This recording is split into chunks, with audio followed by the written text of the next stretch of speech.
کہ لوگ ایسا کر رہے ہیں، حکومت ایسا کر رہی ہے. میں آپ کو یہ بتانا چاہتا ہوں کہ ہمارے آقا کی دعا ہے کہ اللہم انصر من نصر دین محمد صلی اللہ علیہ وسلم واجعلنا منہم. اے اللہ ان کی مدد کر جو تیرے نبی محمد صلی اللہ علیہ وسلم کے دین کے مددگار.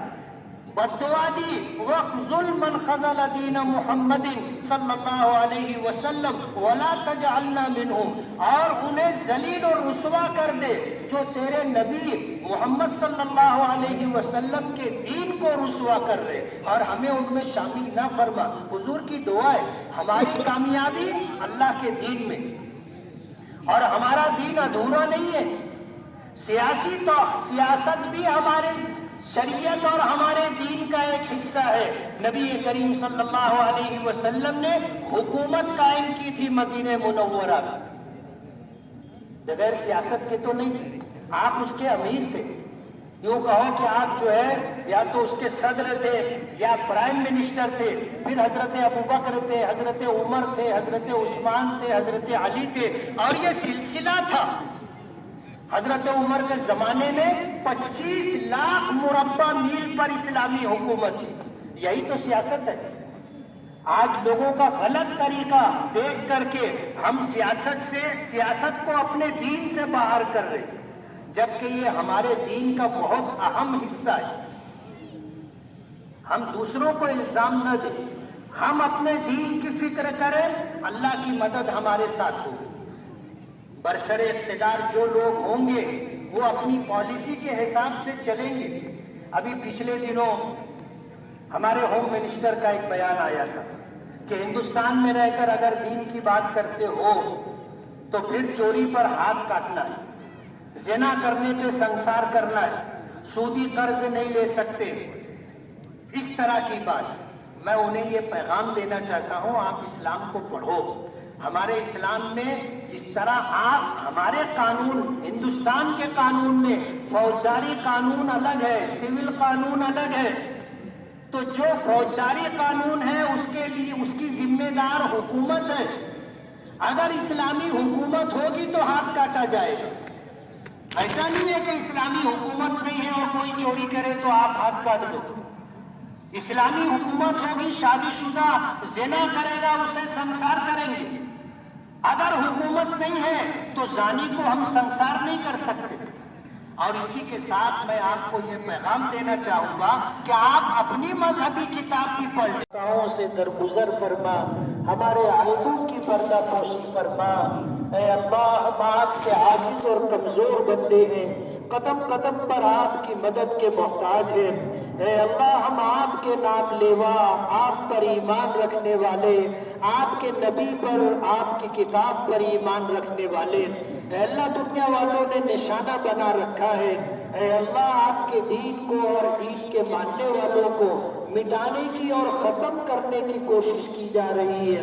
پروردگار عالم کرنے والی ذات آپ کی ہے، آپ کے کرنے سے ہی سب کچھ ہوتا ہے. ہم بے بس ہیں لیکن آپ تو تمام تر قدرتوں کے مالک ہیں. اے اللہ ہمارے دل اور پیشانیاں آپ کے قبضے قدرت پہ ہے. آپ ہمیں صراط مستقیم پر گامزن فرما دے، اپنے دین کا محافظ بنا دے، اپنے دین پر عمل کرنے والا بنا دے، اپنی مدد شامل حال فرما دے. پروردگار عالم گناہوں سے بچنے پر ہماری مدد فرما، نیکیوں کے کرنے پر ہماری مدد فرما. ہمارے سماج اور معاشرے کو نشے سے پاک فرما دے. خودکشی کرنے والوں کو خودکشی سے باز رہنے کی توفیق عطا فرما. پروردگار عالم آنکھوں کو حیا عطا فرما، زبان کو سچائی عطا فرما، ہاتھوں کو سخاوت عطا فرما، جسم کے روئے روئے سے اللہ ذکر کی توفیق عطا فرما. پروردگار عالم جھوٹ سے، بدنگاہی سے، زنا سے، جوئے سے، شراب نوشی سے ہماری حفاظت فرما. ہمارے گھروں میں اتحاد و اتفاق پیدا فرما.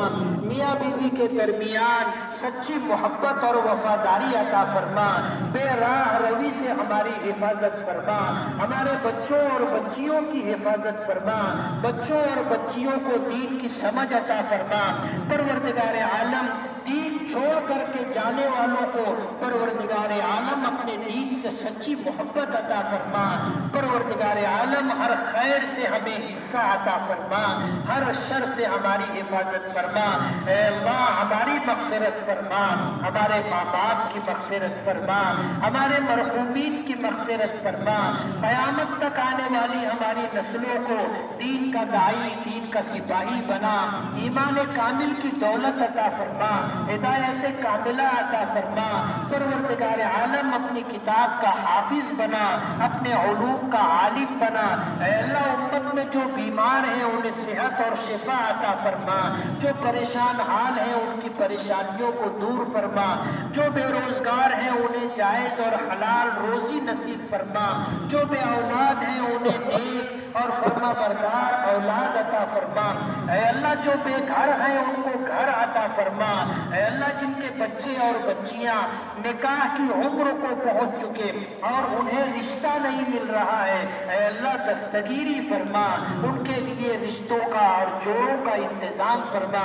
پروردگار عالم ہم میں جو مقروض ہیں ان کے قرضوں کی ادائیگی کا غیب سے انتظام فرما۔ پروردگار عالم ہمارے ملک پر اپنی خصوصی رحمت نازل فرما، اس ملک کی حفاظت فرما۔ اے اللہ اس ملک کی حفاظت کے لیے ہمیں اور ہماری نسلوں کو قبول فرما۔ اے اللہ اس ملک میں رہنے والوں کو چین و سکون عطا فرما، امن و امان عطا فرما۔ اے اللہ جو لوگ اس ملک کو توڑنا چاہتے ہیں، اس ملک کو نقصان پہنچانا چاہتے ہیں، اس ملک کی گنگا جمنی تہذیب کو ختم کرنا چاہتے ہیں، اے اللہ جو لوگ اس ملک کے دستور، آئین اور سنویدھان کو بدلنا چاہتے ہیں، اے اللہ ایسے لوگوں کو بدل دے، ان کی جگہ پر ایسے لوگوں کو اقتدار عطا فرما جو ملک کے لیے مخلص ہو، ملک سے، دیش سے محبت کرنے والے ہوں اور اس ملک میں رہنے والوں کے حق کو ادا کرنے والے ہوں۔ پروردگار عالم پورے ملک میں امن و چین اور سکون کا ماحول پیدا فرما۔ اے اللہ آنے والے دنوں میں ایسے لوگوں کو اقتدار عطا فرما جو ملک کے تئیں مخلص ہو، ہمدرد ہو اور ملک میں رہنے والوں کے خیر خواہ ہو۔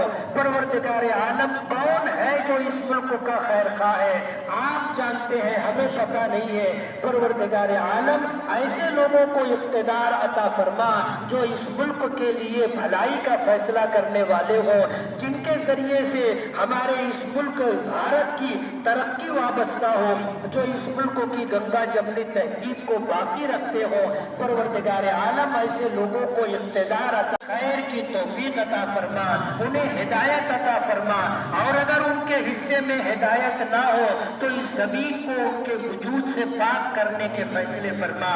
پروردگار عالم ہر خیر سے ہمیں حصہ عطا فرما، ہر شر سے ہماری حفاظت فرما۔ پروردگار عالم جب تک زندگی دے ایمان اور اسلام کے ساتھ زندگی دے، اور جب اپنی جوار رحمت میں جان بلانے کا وقت ہو